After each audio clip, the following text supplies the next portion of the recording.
NFL star Michael Vick was in court today pleading guilty to federal dogfighting charges. Afterwards, he apologized at a news conference, vowing to redeem himself for, quote, using bad judgment and making bad decisions. But was it enough to save his tarnished image? Late this afternoon, I spoke with Robert Boland. He's a former lawyer who has represented NFL clients, and he began his career specializing in animal cruelty cases. He's currently a sports management professor at NYU in New York.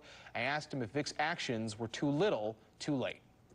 Well, I think the cautionary tale of the Michael Vick situation is that he's going to have left hundreds of millions of dollars on the table in both sponsor and NFL contract dollars. So, I mean, in that sense, he's going to lose probably at least a year of his football career. He'll never again be a top-rank endorser or the face of a franchise. And very possibly, you know, he will have lost hundreds of millions of dollars, generational wealth, all because of his involvement in this dogfighting operation. Is this a brand that can be rebuilt? I think not. I would suggest that he probably can play again in the NFL and potentially be successful. I don't think that there are that many NFL quarterbacks, I mean, Tom Brady and Peyton Manning aside, who are much more than 4 bad games or a serious injury away from, you know, having someone replace them.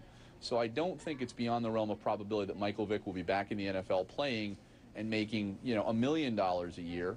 I just don't see him ever being the face of a team, the face of a league, and having the ability to have the kind of money that he was making. So yes, I think his brand is destroyed at this point. And, I mean, would Nike touch him again at a lower price, or they'll just say forget about it?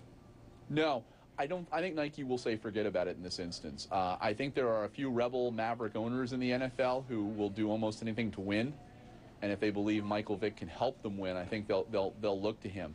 I also think that companies like Nike and Reebok and companies that can't get out of the endemic business that they're in other words, you know, if you're Citibank and the team messes up, you can always pull your relationship with the team.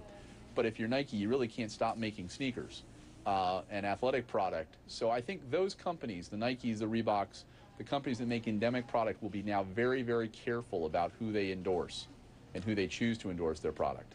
Let's move from the player to the league. The NFL already has this incredible business model. Realistically, is this a setback for the NFL?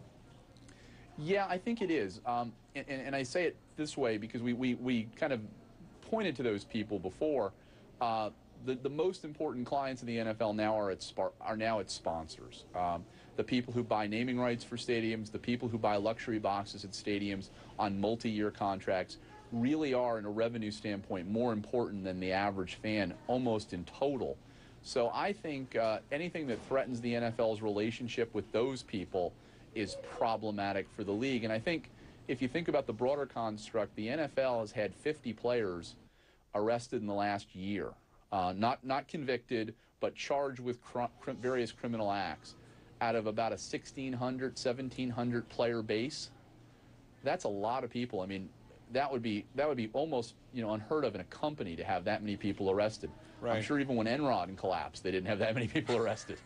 But as far as the actual dollars here, we're not going to be able to determine what has happened from the actual ticket sales. You're saying it's the luxury boxes, it's how much the sponsors are willing to pay, which is going to give us a better idea of the ramifications from this.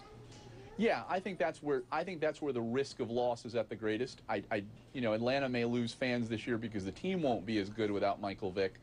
But I think the real loss to the league as a whole and to its business model, or the threat to the league and its business model, is what corporate clients may yet do because they've had enough of being associated with a league that involves, you know, things that have such a high cringe factor.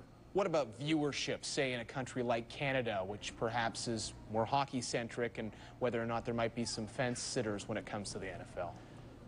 I think that's another category where you would worry tremendously. The NFL is really trying to build its brand worldwide, and particularly in Canada. And there's obviously been talk of expansion to Toronto. We're moving an existing franchise to the Toronto area.